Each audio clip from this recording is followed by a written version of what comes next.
We'll start off today by taking a look at my latest image on my previous video, simplifying with mixed media abstract collage edges as promised.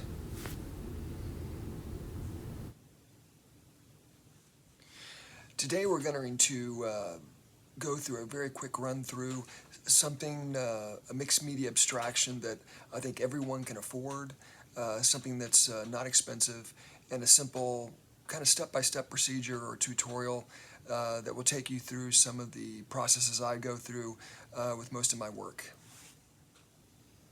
Starting off again today with my usual watercolor paper, 140-pound cold press paper, and I'm just bringing in some acrylic inks and just kind of placing them and not really giving too much thought yet to what the finished product is going to look like. We're far from that, but just kind of letting them bleed together. And there we will also bring in some water just to kind of bring some different edges. And here's the plastic bottle I also like to use, and this just gets me started, gets the paper covered, and we will go from here. Okay, I think I'm going to add just a little bit more ink on the left side of this image. I've often talked about balance in my videos, and I'm always looking for shapes and colors to kind of attain that. And layering is kind of the really important part for my work anyway. I think it's important for everyone's work to kind of experiment with layering to see how you can get it to a certain point you like. And here I'm going to show something here a little different today. This is going to be a collage I'm going to cut, and this is kind of like maybe the poor man's version of printmaking. But it's kind of fun to do. I've talked about using prints from things like oranges and potatoes and things like that, organic material. But today we're just going to make a very inexpensive print by just taking just a regular 80-pound piece of drawing paper. I'm cutting shapes from it, and I'm kind of thinking about rhythm, the principle of design. I'm doing a lot of curved lines to get this thing started. And as I make these videos, it's pretty spontaneous. Right now, I really don't have any idea what I'm really making. I'm just kind of going with some initial ideas, and I thought about doing some abstraction with principles of design, which led me to thinking about rhythm of doing the curved line. Okay, after I've gotten the different shapes cut out to the way I kind of like, I'm going to paste them down just on another piece of drawing paper, and it may be a little hard to see the shapes, but trust me, they're there, and they'll be more apparent when I put the acrylic paint over to do the print. I have had some comments from viewers like you, perhaps, and some people ask me why I take the abstraction and then add different representational art to it. I don't always do that. I hope to make some videos where they're purely abstract, and even this one today is going to be fairly abstract until the end, and then I'm going to bring something a twist to it. So I'm going to let that dry. I'm going to go back to my page, and here it is. Here's the cutout. You can kind of see it on the surface. And all I'm going to do is I'm going to take a green and I'm going to bring it over top of it, kind of cover the surface. And you ask, why did I choose that color? Another principle of design. It's a complementary color of the browns and reds on the initial backdrop I made. So I'm just going to swirl these colors around to make the print.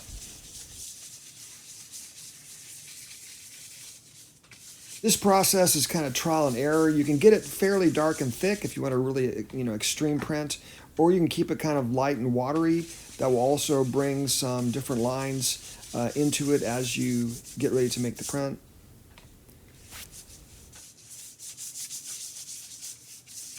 With this video today, I'm going to try to show you different approaches you can take, not just from an abstract point of view or intuitive point of view, but I'm also going to bring in an observational drawing technique today, and it's going to be very simple. I think a lot of people can do it. So anyway, I'm going to take this, I'm going to turn it over directly onto the surface I just made, and this will hopefully bring out some rhythmic line to it when I lift off the print. And here we go, and you can see it did do that. So I like the combination of these two colors. They really go together, and even the print, the collage I made, I like the shapes of that as well. So it is dry now, and I'm going to go back in with some water-soluble pastel. I'm going to do some kind of bring some more color out in that orange with the light green I'm using right now. Right now, I'm just looking for edges, and once again, I don't really know which direction this is going in. I'm just kind of going with what the painting gives me, and you might ask, what does that really mean? Well, I'm just trying to bring in shapes of color that will complement what I have underneath, and sometimes these shapes will evolve into something that maybe you interpret in a different way than I do. Here's the close-up view. I'm going to kind of emphasize some of the greens I put in by bringing a lighter yellowish green to it. It just kind of gives a little bit of visual pop to it, and that's what I'm always looking for, the edges. I've talked a lot in my previous videos about finding those edges. They can lead to further ideas. It can open you up into something else. Okay, I'm going to swing into something different. This is a sgraffito technique. I put down 2 oil pastels, and I'm using a scratchboard knife to cut into that. It definitely makes lines. I really like this method, using it. Another edge that you can use, another texture, another way of making marks that I will attach into this as a collage. And as I look at the piece right now, you can see the water pastel coloring I did at the top. Now I'm going to cut this piece that I just made, and I've done this in previous videos, but you can do this as a full-on drawing. It's really a great way to find negative space and to make some really interesting marks. So as I cut that out, I'm going to take and I'm going to attach this to the surface, and we'll see what we do. I'm trying to figure out where to place this, and I think I'm going to place it maybe... I'm thinking about here, but I decided to place it there. It's directly opposite of the other circular shape at the other end, and maybe balances that out. Right now it kind of forms a bit of a triangle in weight, visual weight. You got the top that I just colored in, and the 2 shapes at the bottom. So visual weight is something I'm always looking at in a compositional way, especially for abstraction. Principles of design for me is kind of like the Bible of design of art for me. It leads me in different directions of where I want to go. Okay, now I'm going to do something really different, where I'm going to do some observational drawing. I have this pear, and I'm going to bring a drawing onto the surface.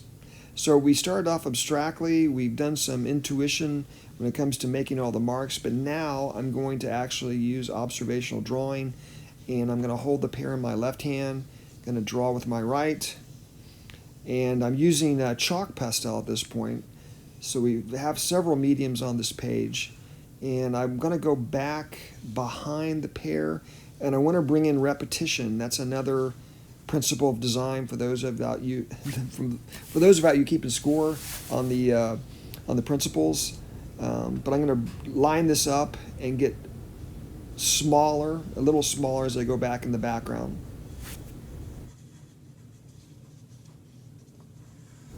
I make art every day. I think I have to do it. I think it's like some kind of subconscious thing. I just have to make the marks every day.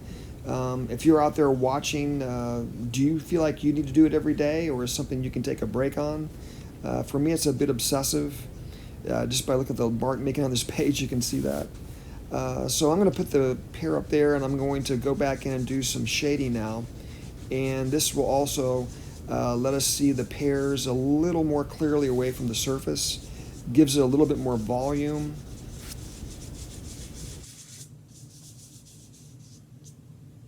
For me, this is always the fun part. As the piece for me is starting to take shape, and I'm starting to get a feeling. So once again, for those of you out there that love to just see the abstract surface, I absolutely hear you, and I do those. But I also enjoy letting representational items kind of fade onto the background, and that fading aspect I talk a lot about in most of my videos. And here's a close-up. I've taken my nib pen. I'm just bringing in some little details here at the bottom. More mark making. Once again, the obsession is still there. Anyway, if you've liked this video today, please subscribe. I appreciate all the new subscribers out there. Leave your comments. And I'm going to leave you today with just a pull-away view of all the different mediums and marks I made on this surface today.